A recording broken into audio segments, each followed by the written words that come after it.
Auprès des entreprises avec lesquelles on travaille, on est souvent confronté à ces a priori, des a priori, bon ben voilà, c'est des jeunes, ils vont pas se lever le matin, ils seront pas là à l'heure, ils vont pas pouvoir s'intégrer dans une équipe, voilà. Pour un certain nombre d'entre eux, ça peut être la réalité, mais pour la plupart d'entre eux, ça n'est pas la réalité. Et en tout cas, ces jeunes ont besoin aussi qu'on leur fasse confiance pour pouvoir s'exprimer et montrer qu'ils sont capables d'autre chose que ces a priori qui peuvent être colportés par certains entrepreneurs.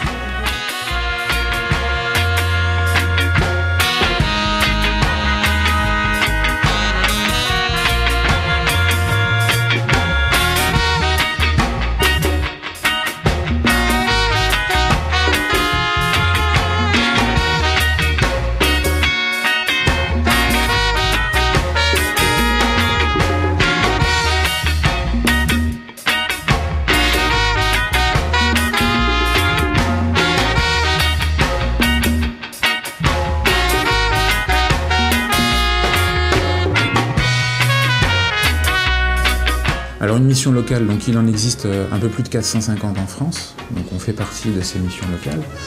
On est une jeune mission locale, puisqu'on a été créé en 2006. On est vraiment sur une logique d'insertion socio-professionnelle. Le but ultime, c'est de permettre d'accéder à l'emploi, d'accéder à la formation, mais il y a un certain nombre de préalables à aborder avant ce but ultime. C'est souvent faciliter la mobilité de ces jeunes gens, faciliter l'accès au logement, à la santé aussi, et de plus en plus. On est vraiment sur une approche globale de ce public jeune, et on y tient, et encore une fois, c'est véritablement ce qui caractérise les missions locales. Voilà. On ne peut pas, malheureusement, résoudre tous ces problèmes, on ne peut pas les résoudre seul. Par contre, on se doit, et on doit réunir les conditions qui vont permettre à un moment donné de les entendre, pour permettre aux jeunes d'être orientés vers tel ou tel partenaire et de trouver à un moment donné la réponse qui soit la plus fine en fonction de la situation du jeune. J'insiste sur le fait qu'on est sur une approche individuelle. On parle d'approche globale, effectivement, on aborde les problématiques globales que le jeune peut rencontrer, mais dans le cadre d'un rapport individuel. Voilà.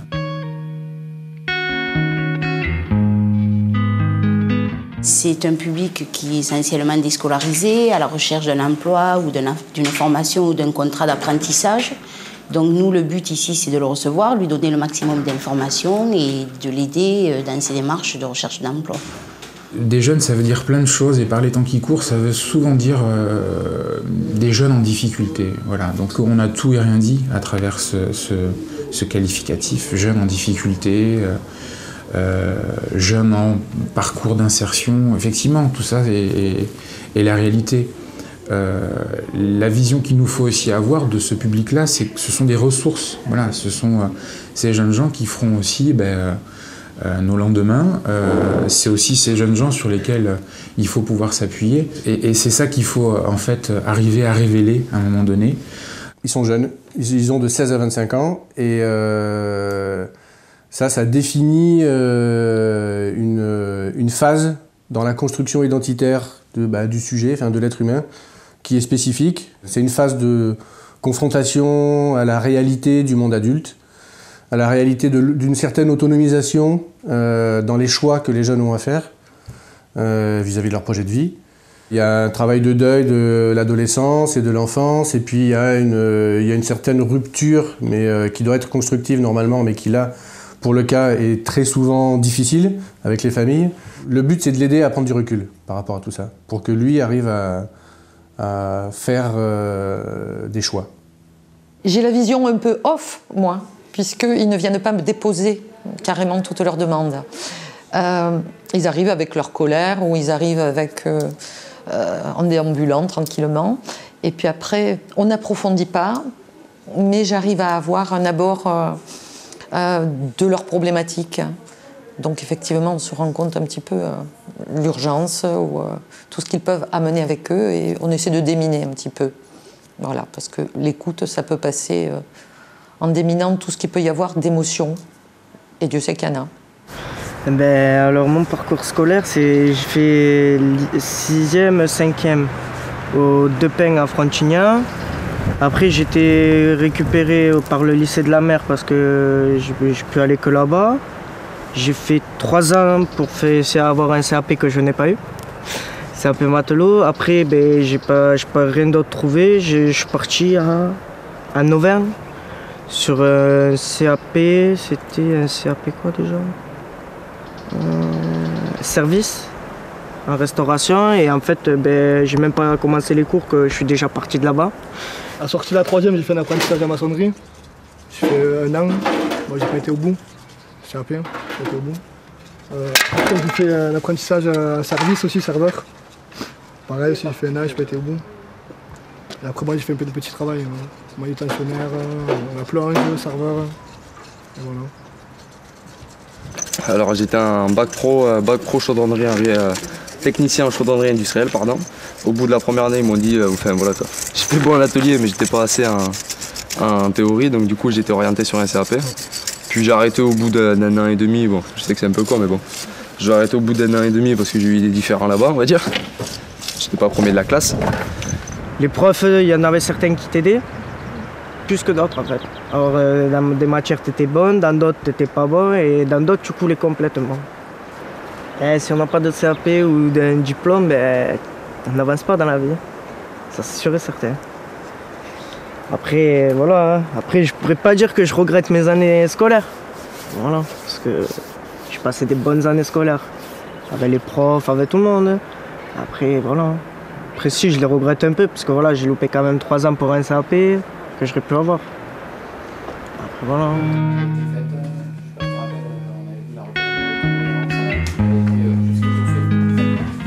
Mon rôle en tant que chargée d'accueil à la mission locale est donc d'accueillir dans un premier temps les jeunes qui s'y présentent, donc certains pour une première fois, d'autres pour des suivis. Donc il y a des conseillers en insertion professionnelle qui les reçoivent en entretien. Donc moi, mon rôle est de prendre des rendez-vous, de les orienter au maximum. Certains viennent simplement pour des informations, donc moi à l'accueil déjà je peux leur donner quelques indices. On a pas mal de documentation, d'affiches, d'ateliers qui s'organisent, de chantiers. Donc après c'est de les orienter au mieux pour les aider en fonction de leurs demandes. Le rôle, c'est un petit peu central, mais c'est un rôle d'accueil. Normalement, pas trop d'écoute, puisque ça, c'est livré aux conseillers. J'accueille le mieux que possible. Avec ce que je suis, en fait, ça fait un petit peu auberge espagnole. On ne peut pas se contenter de dire bonjour, rendez-vous 2. Le jeune a besoin vraiment de se sentir accueilli et en confiance. Il faut qu'il sache que, oui, de toute façon, ils seront entendus. Maintenant, dans mon rôle, il ne faut pas que j'aille trop loin et qu'ils déposent leurs problèmes à l'accueil. Parce que ce qui sera redit après risque d'être différent et donc entendu autrement.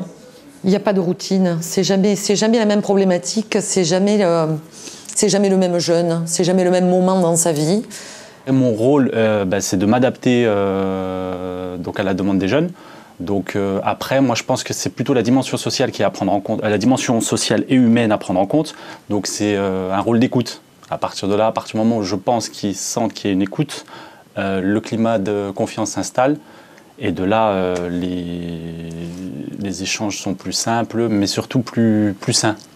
On reste quand même une structure où le jeune vient de façon volontaire. Et ça, je crois que ça, c'est important. Quand on reçoit une personne la première fois, on essaye de lui expliquer un petit peu tout le panel et les possibilités qu'on peut offrir en fonction de son parcours, mais aussi de son projet, de sa volonté, quoi. Je leur dis toujours de trouver la place en société, en fait, en termes d'emploi. Si, évidemment, ils n'ont aucune idée de leur projet, de ce vers quoi ils veulent aller, en fait, on essaye de mettre en place tout ce qu'il faut pour qu'ils découvrent, valider leur intérêt et leur domaine professionnel. Pour arriver à un projet professionnel viable, je pense qu'il y a aussi le projet de vie, donc ça part de là. Pour que quelqu'un puisse arriver à son objectif premier, encore faut-il qu'il se sente bien en tant que personne. Il y a pas mal de jeunes qui arrivent, qui ont un vécu malheureusement très très très lourd et beaucoup plus important que d'autres personnes qui n'ont pas forcément eu les mêmes difficultés qu'à 45 ans. Donc il y a des histoires de vie très très compliquées, donc il ne faut pas le négliger, il faut le prendre en compte. C'est ce qui fait cette personne en tant que telle et donc on avance avec ça et on le construit à travers ça. Le rôle du conseiller qui est là en tant que professionnel, d'accompagner le jeune, de le faire reformuler et d'avancer petit à petit puisque les jeunes, on les accompagne longtemps. Donc ça permet de poser les priorités et de voir que certains jeunes, en effet, ils veulent du travail, sauf que pour arriver à avoir un entretien d'embauche. Je crois qu'il faut leur dire la vérité et en plus de ça, leur montrer par A plus B que c'est pas si facile que ça parce que l'employeur a le choix, parce qu'il faut mettre d'abord en avant toutes les composantes positives pour pouvoir arriver à décrocher un emploi ou ne serait-ce qu'un entretien d'embauche. C'est vrai que nous, on a un rôle central. Donc, comme je dis aux jeunes, nous, on est l'interface entre les différentes structures. On ne sera pas amené forcément à répondre à toutes leurs questions, mais on saura vers qui les orienter. Donc, on travaille avec les acteurs de tous les champs d'intervention, dans le domaine social, de l'insertion, de la santé, du logement, de la mobilité, des institutions administratives, des employeurs. C'est très, très, très, très large. Mon concours, il est d'aider l'équipe de la mission locale, l'équipe pluridisciplinaire, parce que c'est vraiment en groupe qu'on travaille et c'est vraiment de cette complémentarité-là qu'on arrive à faire quelque chose. Donc il est d'aider à définir des difficultés qui peuvent être symptomatiques chez les jeunes et voilà, que ma formation de clinicien aide à repérer. Et donc du coup, en fonction de telle difficulté du jeune, on peut définir ensemble une orientation qui va pas mettre le jeune en difficulté, parce que c'est pas le but. C'est justement de l'aider à lui construire un parcours qui soit adapté, personnalisé, et dans lequel il puisse lui prendre des initiatives et puis après petit à petit s'autonomiser et définir son projet de vie à lui, son projet professionnel, quoi. Le rôle de l'assistant de gestion à la mission locale, ça va être d'assister la responsable de gestion. Tout ça va être au niveau de la comptabilité, enfin en tout cas en ce qui me concerne, c'est surtout la compta, le traitement des factures, la saisie, tout le logiciel de compta. Ça va être de la gestion en général, ça peut être de la gestion sur la formation, sur les tickets services qu'on distribue aux jeunes, c'est assez divers en fait. De par notre fonction, on essaye de mettre les conseillers dans les meilleures conditions de travail possibles, qu'ils aient les outils nécessaires à l'exercice de leur fonction. Le siège a aussi pour la fonction de regrouper les informations, d'essayer de diffuser l'info au niveau communication, beaucoup en interne pour que tout le monde soit informé de la majorité des choses.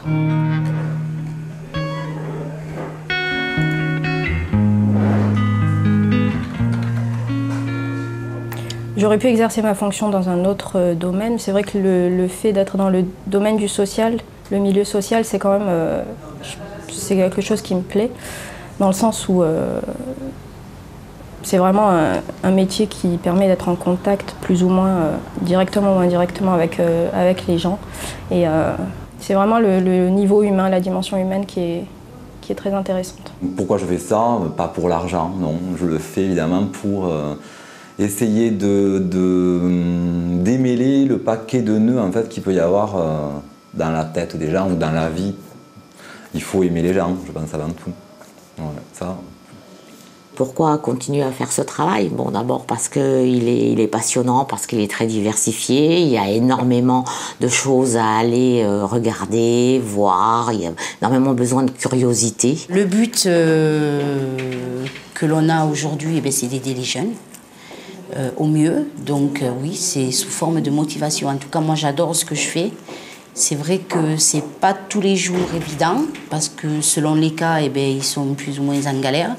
Mais on est là pour les aider, pour leur apporter le maximum. Par le passé, moi-même, j'ai été, entre guillemets, à leur place indirectement, et que c'est des rencontres qui ont fait que je m'en suis sorti. Donc je me dis que je peux éventuellement apporter cette valeur ajoutée humaine à certains jeunes, et que même si le résultat ne se sent pas au bout de quelques jours, ça peut se sentir au bout de quelques années, et un petit remerciement dans la rue quand on nous rencontre, merci pour avoir fait ce que vous avez fait.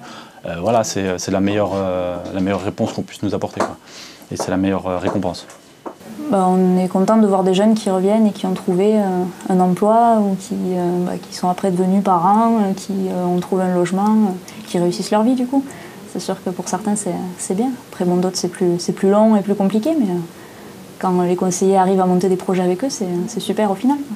Moi, ce qui me donne de l'énergie, c'est que je crois justement en ce que chacun puisse trouver sa place et qu'on n'est pas là par hasard, quoi. On a tous une place à occuper, il faut essayer de trouver le bon moment et la bonne personne au bon moment, quoi. Voilà. En fait, moi aussi j'ai un rôle et j'ai une fonction Donc, moi, j'ai ma place, ça m'apporte énormément. Il faut se dire que si on n'a pas un rôle, une place dans la société, quelque part, on se demande où on va. Moi, cette partie-là, et en plus, je travaille dans un cadre sympathique, avec des collègues sympathiques. Je reçois des jeunes que j'amène à la sympathie, parce qu'ils ne sont pas tous, surtout le matin. Non. Je trouve que là aussi, c'est porteur. C'est porteur. Donc moi, mon objectif, en tant que conseiller en insertion, à la mission locale ou ailleurs, dans ma vie, c'est ça, mon objectif, c'est d'ouvrir un peu les consciences des gens, en fait. Leur dire que voilà, ils sont uniques, ils peuvent faire des choses. Le plus gros de mon objectif, je pense, c'est leur faire espérer aussi que oui, c'est possible, il faut essayer, en fait, quoi. Ce travail est intéressant parce qu'il y a du face-à-face avec le jeune et il y a tout à construire. Donc c'est vraiment les étapes à mettre dans une construction. Il y a des belles choses. Il y a des jeunes pour qui on les voit à 16 ans et on les suit jusqu'à 25 ans. Donc il y a des progressions. Il y a parfois des choses qui sont en attente pendant 1 ou 2 ans, ou des jeunes qui sont incarcérés, ou des jeunes pour lesquels on n'avance pas. Et puis après, il y a quelque chose où il y a un déclic. C'est du social, mais nous accueillons des jeunes. Alors certes, ils ont été un petit peu débarqués du système, où ils n'ont pas adhéré, mais ce sont des jeunes. Donc il y a des promesses d'avenir. Et là-dessus, moi je trouve que c'est rassurant, c'est encourageant, c'est dynamisant, ça me booste. Même si ce sont les jeunes qui sont sortis du système et qui donc n'ont pas une trajectoire trop clean, ils vont y arriver par d'autres chemins, ils auront de l'imagination. Donc moi je trouve que c'est rassurant aussi. Maintenant sur le système, ça peut de temps en temps me mettre un petit peu en colère. Bonjour à tous. 24 mois de hausse, nouveau pic en avril. Les chiffres du chômage, rien de nouveau, 39 800 demandeurs d'emploi supplémentaires le mois dernier.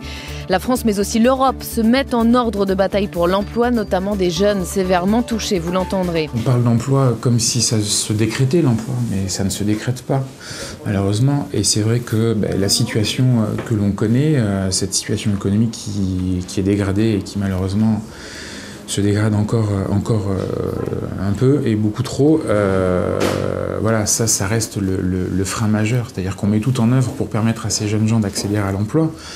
Mais l'emploi, voilà, il est de moins en moins présent. Donc il y a une dimension économique qui nous échappe un petit peu. Mais la société les a un petit peu abandonnés à partir du moment où ils ont lâché la scolarité, parce qu'ils avaient des difficultés.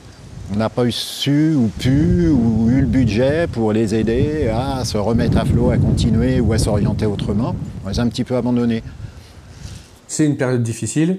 Ce qui peut-être rajoute une difficulté supplémentaire, c'est la phase, entre guillemets, de société qu'on traverse et qui fait que les jeunes ont d'autant plus de difficultés à trouver leur place dans la société qu'on est dans une phase de crise qui est surtout une crise de valeurs. C'est une phase de transition dans laquelle il y a beaucoup plus de droits et de devoirs aussi que n'en avaient à l'époque les jeunes. Donc pour eux, c'est très difficile. Ils rentrent dans une société très difficile. Donc ça, évidemment, ça implique après un comportement du laxisme. Il n'y a plus besoin de se lever le matin, trop tôt, on glandouille, et puis on prend ce rythme-là, comme n'importe qui. Les freins aussi, quelquefois, c'est le jeune. C'est-à-dire qu'on est face quelquefois à des jeunes qui manquent de motivation. Et ils ont, la plupart du temps, de bonnes raisons d'en manquer de motivation. Parce que c'est vrai que ce que les jeunes subissent au quotidien est certainement beaucoup plus violent que ce qu'on peut avoir le sentiment qu'ils font subir aux adultes. Beaucoup de jeunes au sein de la mission locale qui ont vécu des échecs répétés, un parcours scolaire souvent très difficile. Et du coup, c'est vraiment des personnes qui sont dévalorisées et qui ont plus de confiance pour aller sur le marché du travail, pour aller en formation. Donc du coup, c'est aussi leur permettre, voilà, peut-être de les valoriser. On a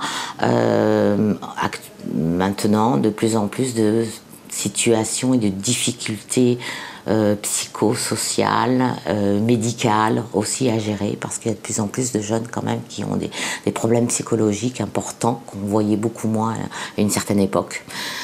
Après, il y a tout ce qui est la notion d'urgence, le logement, l'accompagnement social, les papiers administratifs qui ne sont pas en règle et des ruptures familiales de plus en plus. Il y a principalement des difficultés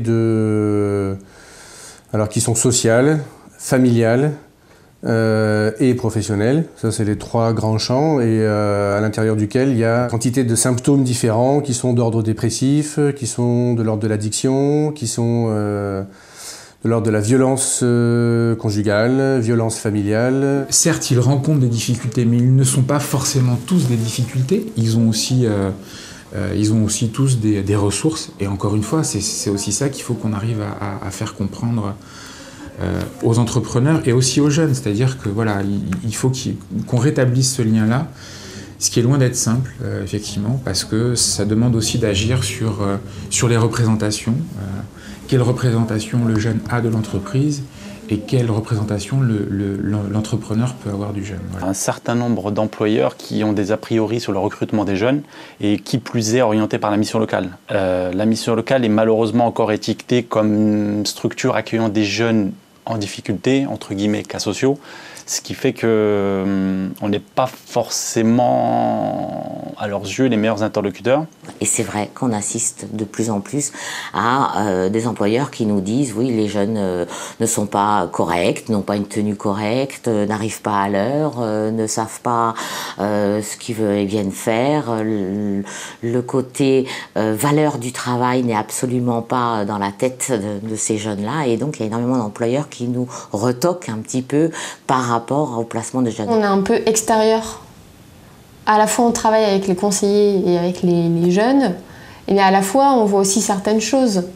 Du coup, on se rend compte aussi peut-être de la difficulté du travail d'un conseiller qui manque de temps, qui a des chiffres aussi. Il y a des missions locales en fait qui n'ont que 75 personnes à accompagner.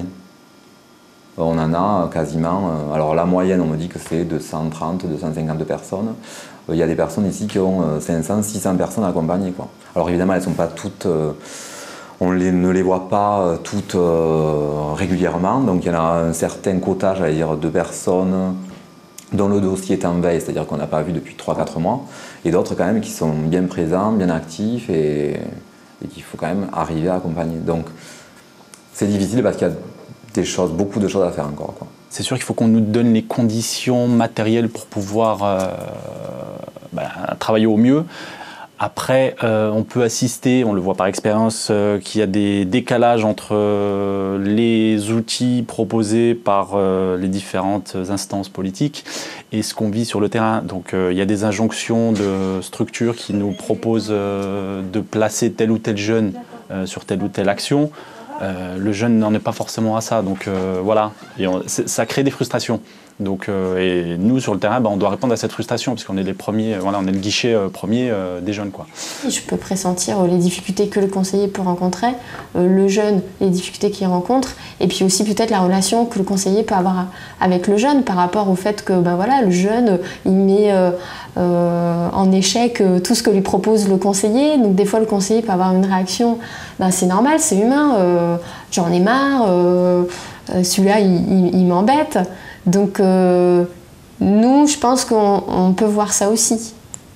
Autant que je vous envoie le tableau que Notre cœur de métier donc, consiste à être en relation avec des jeunes au quotidien. C'est le quotidien des conseillers, c'est le quotidien des chargés d'accueil. Et c'est vrai que c'est pas forcément toujours très simple et que quelquefois on peut perdre un petit peu cette foi qui consiste à croire que voilà, les jeunes peuvent y arriver et comme tout un chacun, un conseiller ou un chargé d'accueil peut être un petit peu à un moment donné découragé, quoi, se dire je vais pas y arriver, ça va être compliqué. Oui, parce que au niveau des réponses, je vois que tout n'est pas apporté, on a du mal, surtout en ce moment, on sent la crise, on sent qu'ils sont débarqués. Malgré eux. Mais on sent aussi qu'ils ont plus envie de se battre. Ils commencent à réaliser que ça ne se fera pas tout seul. Non, ils demandent. Ils sont en demande, donc c'est à nous d'avoir des réponses. On les a pas toujours... on n'est pas toujours aidés. Mais bon, il y a de l'imagination aussi dans le système. y a des nouveaux emplois. J'aimerais que ça dure un peu plus longtemps pour leur permettre de mettre le pied à l'étrier. Qu'eux aussi arrivent à y croire. Je crois que c'est un peu toutes les tendances qui sont actuellement, de vouloir avoir des objectifs bien précis, chiffrés. Et bon, ce côté-là me gêne un petit peu, mais bon, en même temps, je l'entends et je le comprends. Mais où c'est un petit peu difficile de travailler comme ça quand on travaille avec de l'humain, en face à face avec des jeunes en grande difficulté. Oui, on se remet en cause, on dit on n'a peut-être pas bien fait ça, ou peut-être qu'on aurait dû solliciter tel partenaire. Souvent on se remet en cause, mais le problème de la mission locale, c'est que on veut aussi forcément qu'il accède à la formation, qu'il accède au travail, etc. Mais le jeune n'est pas forcément prêt. Il a peut-être aussi besoin d'un temps d'errance. Il a peut-être aussi besoin de faire ses expériences par lui-même. Nous, on accompagne, on ne fait pas à la place de la personne. Le jour où je serai vraiment aigri, je pense que je changerai de travail parce que je me mettrai en danger moi et je mettrai en danger les jeunes. Tel un GPS, on avance, on recule, on essaie de retrouver une autre solution pour essayer de tenter de répondre au mieux à la demande du jeune, quoi. Donc il se construit au travers des échecs, je dirais.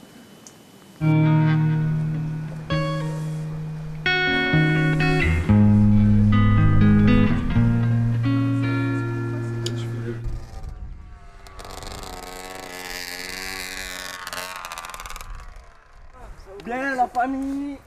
À un moment donné, on fait le constat qu'avec un certain nombre de jeunes, on n'a plus ce lien. Voilà, on n'a plus ce lien qui fait qu'ils viennent régulièrement. Ils ont souvent de bonnes raisons, une espèce d'errance légitime à un moment donné parce que ils ont subi un certain nombre d'échecs, parce qu'ils sont un peu las aussi de tout ça, ce qui est quand même assez naturel. On leur a présenté un petit peu tous les outils qui étaient à notre disposition, sauf qu'à un moment donné, il faut faire preuve d'inventivité, d'un petit peu de création pour arriver à les faire revenir vers nous. Et à leur proposer quelque chose qui, pour eux, soit véritablement dans du concret. Donc l'idée, c'est de leur dire, voilà, on a un projet qu'on aimerait mener à bien. Ce projet s'inscrit dans un besoin d'utilité publique et on vient proposer à des jeunes que l'on a en suivi de s'impliquer sur la réalisation de ce projet. Sur ce chantier Mélie, je m'occupe avec les jeunes de remonter un mur en pierre sèche qui a dû être fait, je pense, il y a au moins un siècle ou un siècle et demi, qui entre-temps s'est dégradé, s'est effondré et a été donc envahi par la végétation. La double contrainte, c'est que les jeunes ils viennent pour travailler sur un support qui a priori ils ne connaissent pas.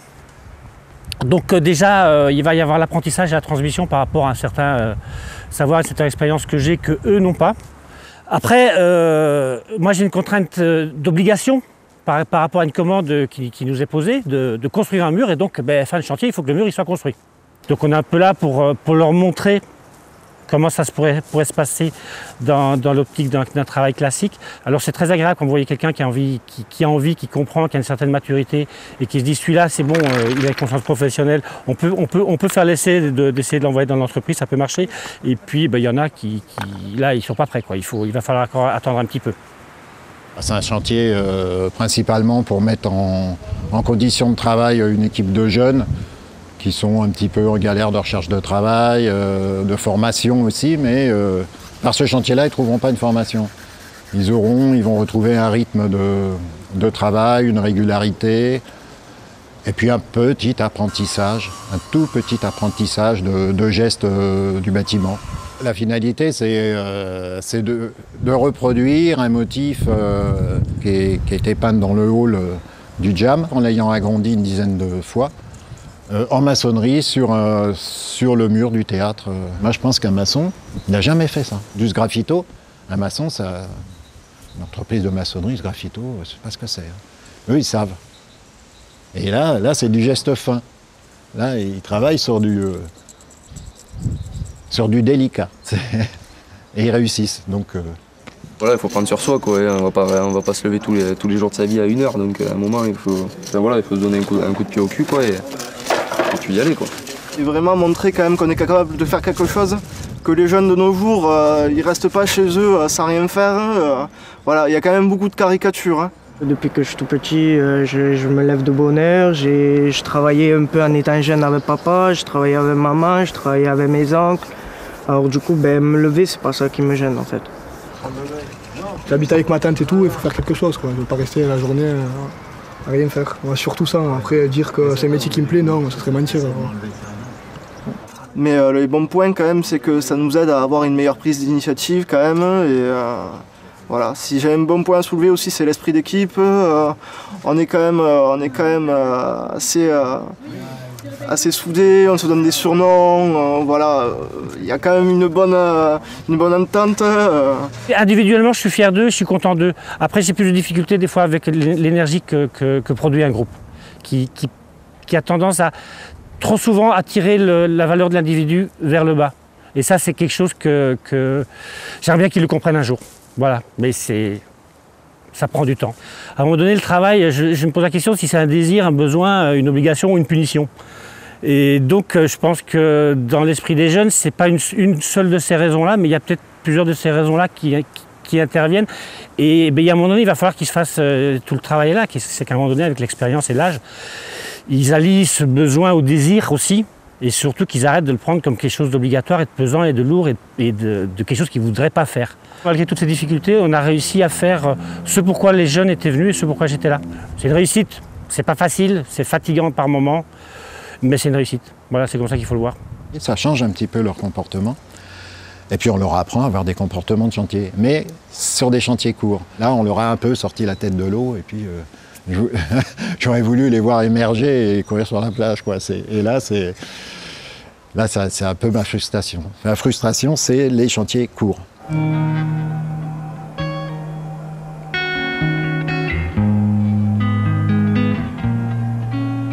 Il y a des entreprises qui ne prennent pas du tout de jeunes à la formation. Nous en prenons. Déjà, on dialogue avec eux. On leur demande s'ils aiment ce qu'ils préparent. Et jusqu'à présent, je n'ai pas eu de soucis d'horaire ou de comportement dans l'atelier. On a besoin de jeunes pour les personnes qui partent à la retraite. Donc il y en a qui apprennent très vite en stage dans l'atelier. S'il arrive qu'on en embauche, ils continueront des stages par le biais de notre entreprise, par d'autres organismes auxquels on est conventionné dans l'automobile.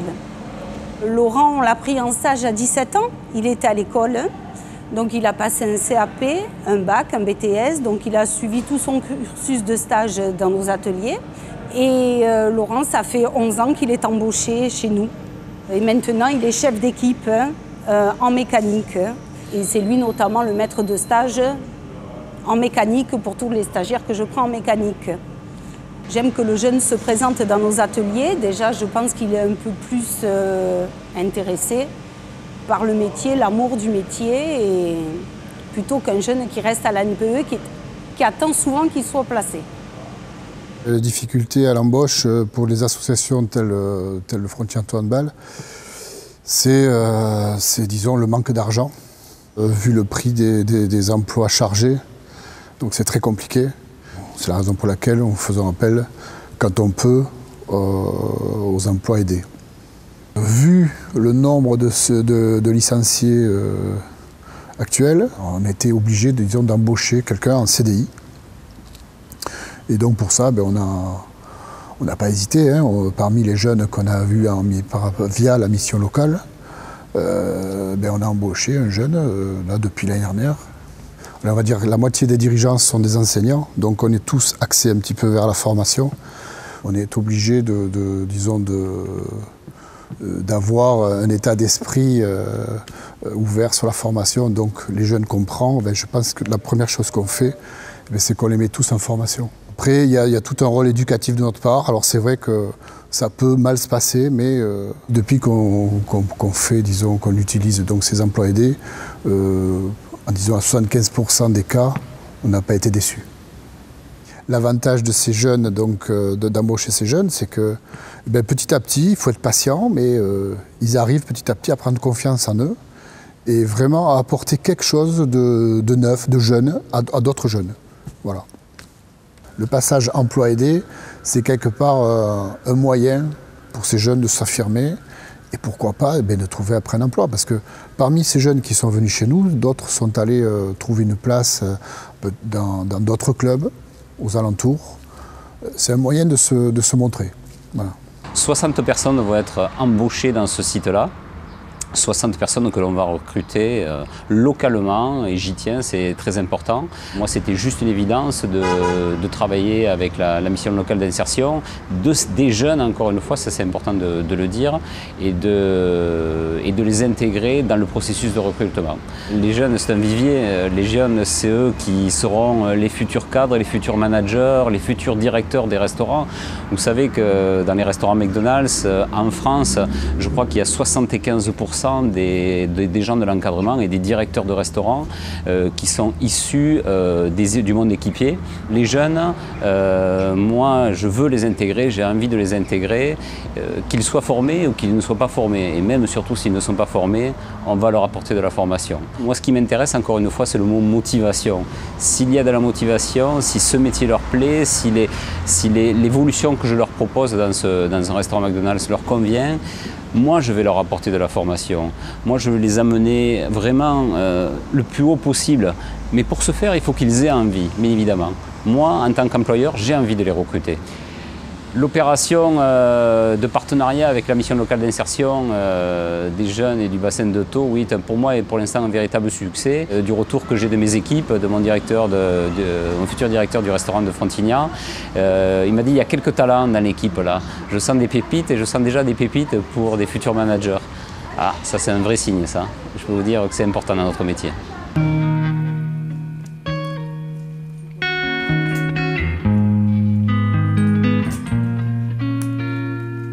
Quand je suis rentré en contact avec la mission locale, j'avais plus de situation par rapport à l'école, puisque j'étais hors parcours scolaire.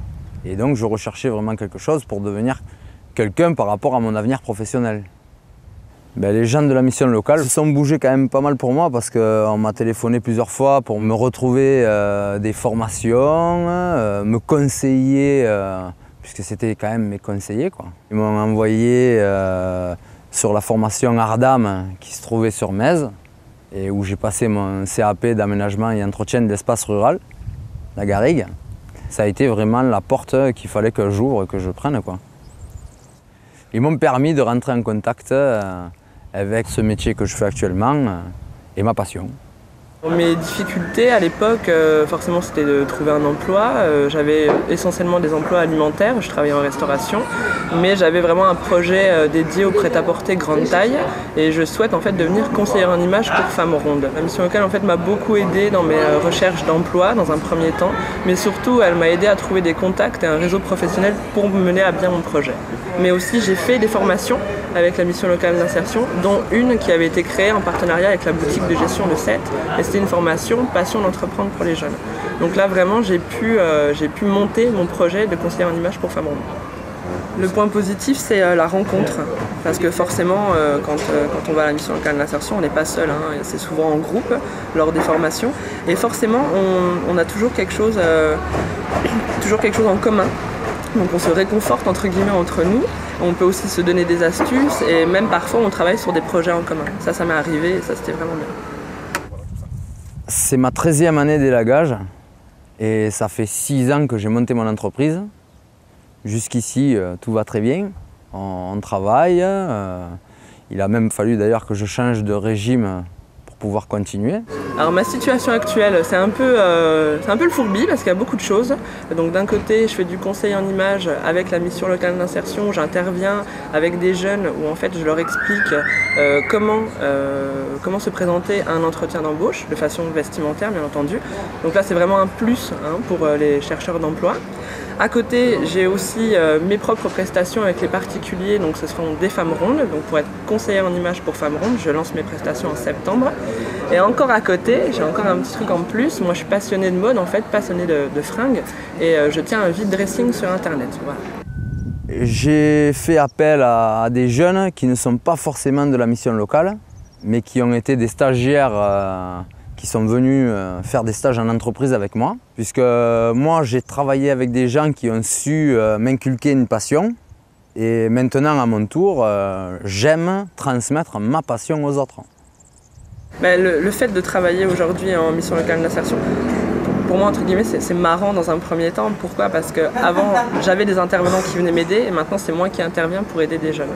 Donc oui, il y a un message qui passe et c'est très fort parce qu'on m'a aidé, maintenant j'ai envie d'aider aussi ces gens-là.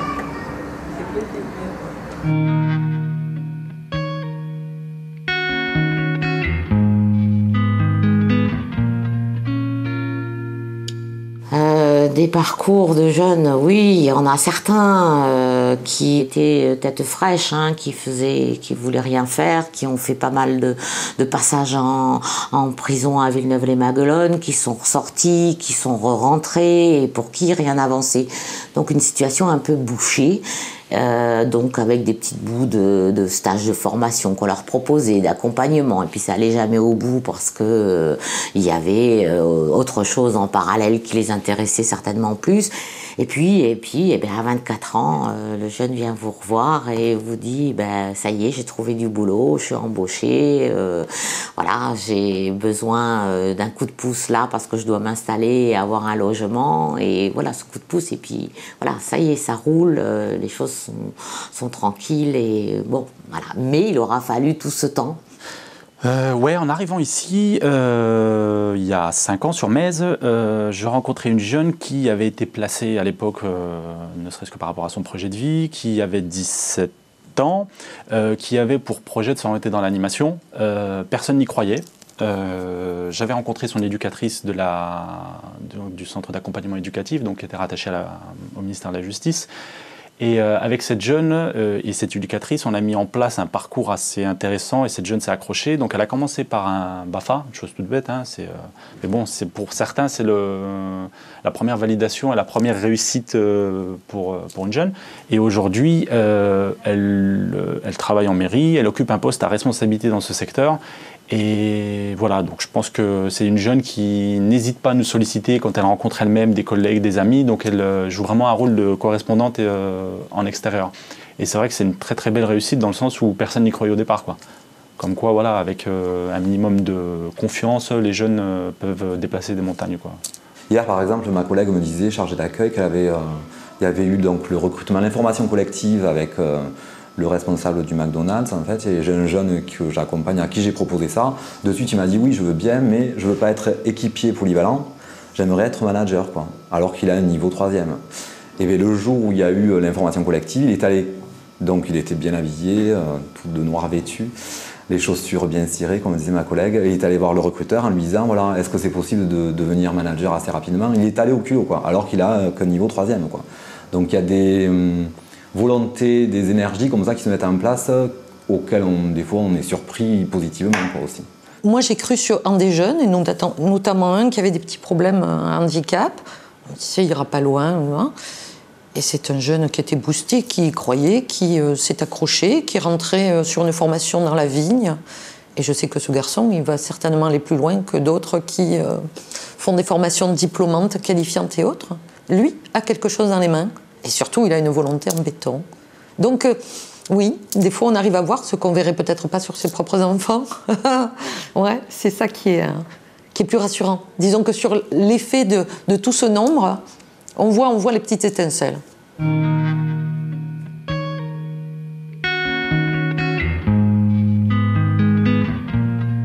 Si je devais faire passer un message aux jeunes, au public que l'on reçoit, c'est de leur dire qu'on est présent, qu'on est là, à leur côté, qu'ils peuvent compter sur nous, voilà, tout simplement, qu'ils considèrent que la mission locale, c'est leur outil.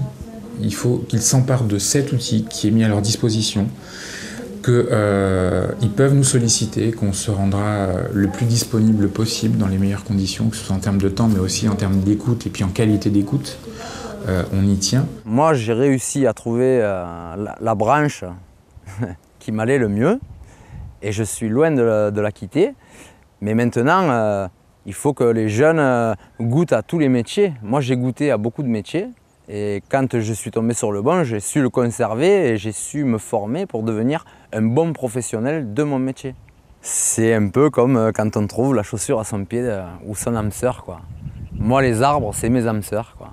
Utiliser toutes les sources, tous les moyens, toutes les aides, c'est-à-dire soit aller chez les employeurs, bien évidemment, c'est la meilleure des choses, faire son CV, ne pas avoir honte de son CV ou de la formation que l'on a eue ou que l'on n'a pas eue, bien évidemment, de son niveau scolaire. Le plus important pour moi, c'est la motivation. C'est peut-être une grande phrase, mais chacun, je pense, a des ressources, a du potentiel. Il faut, parfois c'est dur de s'en rendre compte, mais ça peut être des tout petites choses, ça peut être aussi par rapport à des loisirs, des gens qui font des petites choses pour lesquelles ils réussissent, et il faut prendre en compte ça. Il n'y a pas que le travail, il n'y a pas que la formation pour moi, il y a aussi ces petites choses qui méritent d'être valorisées, et je pense que voilà, faut qu'ils prennent conscience aussi de ça, de leurs ressources sur des toutes petites choses. C'est une injonction paradoxale. On leur demande de faire des choses, on leur dit comment être, et en même temps on leur demande d'être autonomes dans leurs choix. Et voilà, c'est un paradoxe que tout jeune rencontre dans son processus normal de développement. L'axe principal, c'est d'avoir confiance en soi et donc de penser à soi.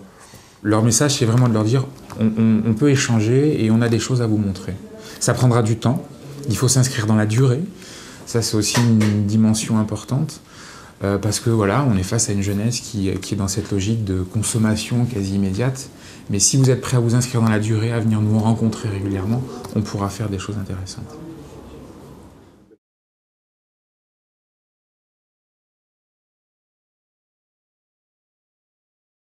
Si j'avais un message à faire passer à mes collègues conseillers, je dirais que le métier de conseiller est, à mon sens, super important.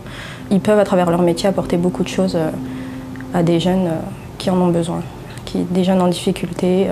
Donc c'est vraiment de l'humain, du social, et ils peuvent être fiers de ce qu'ils font. Les gens de la mission locale, je voudrais tout simplement les remercier pour ce qu'ils ont fait pour moi, parce que c'est grâce à eux que je suis là maintenant. Ils m'ont remué quand il était l'heure de me remuer, ils m'ont encouragé quand c'était l'heure de m'encourager, ils m'ont engueulé quand c'était l'heure de m'engueuler. Et maintenant, grâce à eux, je suis là.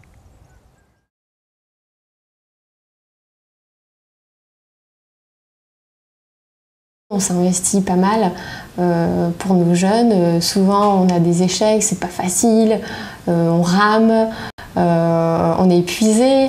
Je vois les conseillers, ils ont beaucoup de jeunes en suivi, donc c'est pas évident, mais moi je les félicite quand même parce que je trouve que voilà, tout à chacun, je pense qu'on s'investit pas mal et c'est bien. Ils font un travail remarquable, ils sont très rapides dans leur démarche, puisque j'ai eu l'occasion de travailler avec eux plusieurs fois. Il n'y a pas de temps d'attente pour monter un dossier. Ils se déplacent dans l'entreprise et dans les 48 heures, j'ai le retour du dossier avec mon jeune qui démarre pour travailler. Donc c'est très bien.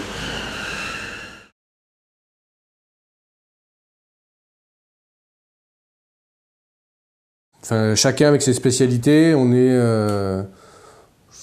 a une bonne dynamique de travail d'équipe et on est engagés tous pour la même cause. Et voilà, donc changez rien. Pour le moment, ça se passe très bien. On est dynamique et puis les jeunes nous le montrent bien parce qu'il y a quand même des bons résultats en termes de réinsertion sociale, familiale et professionnelle. Donc du coup, changez rien. Si je devais faire passer un message à l'ensemble de mes collaborateurs, ce serait de leur dire continuez à y croire. On croit en nous, on croit en ce que l'on fait. Allez davantage aussi vers les jeunes, allez vers eux, comme vous le faites, mais continuez, maintenez cet effort-là. Certes, les temps sont un peu compliqués, mais j'allais dire, plus que jamais, il faut qu'on continue à croire en ce qu'on fait. Et même si ça n'a pas un effet immédiat, ça a un effet dans la durée. Voilà.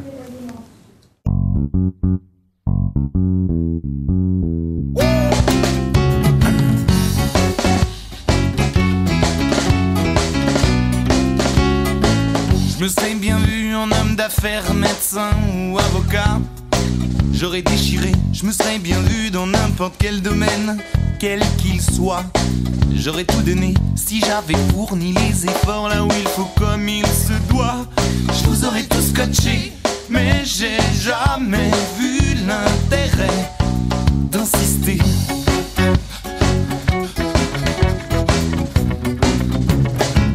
Je me serais bien vu dans une sitcom ou bien dans un sport de combat. J'aurais déchiré, je me serais bien vu dans la Starac ou bien dans Koh-Lanta. Je les aurais tous bouffés, je me serais bien vu en chanteur lyrique à l'opéra. Vous auriez tous vibré, mais j'ai jamais vu l'intérêt de vraiment travailler, de déserter la flemme qui me fait exister.